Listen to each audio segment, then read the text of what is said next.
Whether shop-built or store-bought, a scratch stock is a fast and easy way to cut a small decorative molding or to mill a shallow groove for inlays and stringing.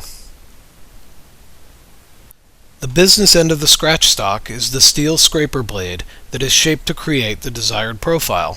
Several ready-made profiles are available from various manufacturers, and any of them can be fitted to a shop-built scratch stock. Having made my own tool, I also wanted to make the cutter. The steps shown for profiling the blank work for any manufactured blanks as well. The process starts with a small piece of tool steel. This utility knife blade is very suitable, as are worn hacksaw, bandsaw, and sawzall blades. First, the tapered ends of the blade are snapped off. Use a heavy set of pliers and wear safety glasses. The broken or cut ends are ground off on a bench grinder or disc sander, as is the sharpened edge, or the teeth if you are using a saw blade. Covering the end of the blank with dark ink makes it easier to mark out and see your profile design. A sharp awl is then used to scratch through the ink, carefully tracing out your profile.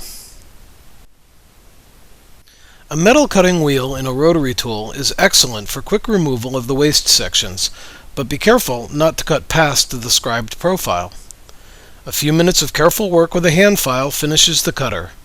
Remember that any flaw in the edge will show up in the molding, so take some time to get it right. With the cutter completed and any burrs removed, it can be mounted in the scratch stock. The arm sets the depth of the cut, so be sure to align the top of the profile with the arm and clamp it tight.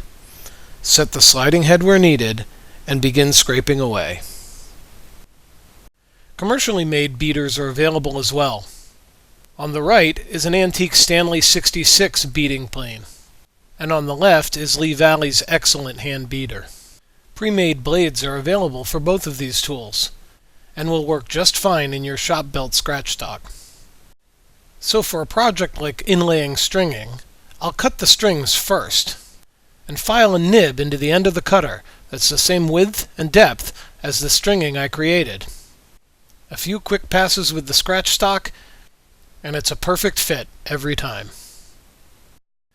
So next time you want to do a little stringing or need a small custom profile, grab a piece of scrap steel and make your own custom blade.